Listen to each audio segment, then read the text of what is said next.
আসসালামু আলাইকুম, কি খবৰ? আশা কৰি ভালো আছে। মোৰো খবৰ ভাল। আজি আহিছোঁ ৰান্নাৰ ভিডিঅ' লৈ পেলাই, ব্লগ ভিডিঅ' লৈ পেলাই। চাওক কি বনাই আছে, আপোনালোকে চাওক ইমান ধুনীয়াকৈ বনাই আছে। ভাল লাগিলে লাইক শ্বেয়াৰ কমেণ্ট কৰিব। চাওক ইমান ধুনীয়াকৈ আশীৰ্বাদ চব্জি বনাই আছে, ভাত বনাই আছে। এইটো ভিডিঅ'ত চাব পাৰিব। আলু কৰি আছে, তাৰপিছত এইখিনি মছলা পাতি দি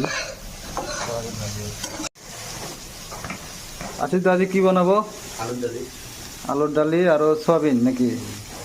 এইবিলাক ডিমা দিব ইয়াতে। ইয়াতে কি ইয়াতে ফ্ৰাই হৈ আছে নেকি চয়াবিনটো? চয়াবিন ফ্ৰাই কৰাৰ পিছতে এই আলুটো দিব। ডিমাটো আগতে মানে ফ্ৰাই কৰি থৈছে।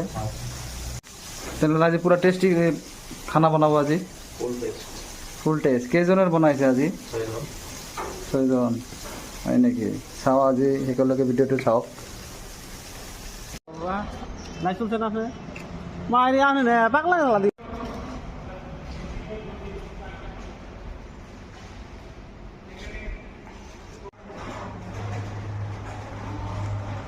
আশিসদা কি বনাই আছে? ইমান কি খৰখৰ কৰি আছে? হ'ল না নাই? এতিয়া ভাত চব্জি হৈ গ'ল নেকি আশিসদা?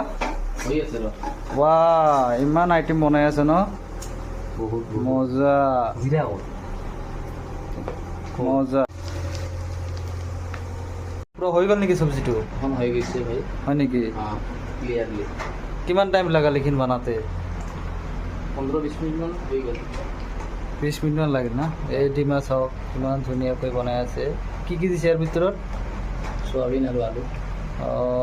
পুৰা ধুনীয়া হৈছে চাওক ইয়াত।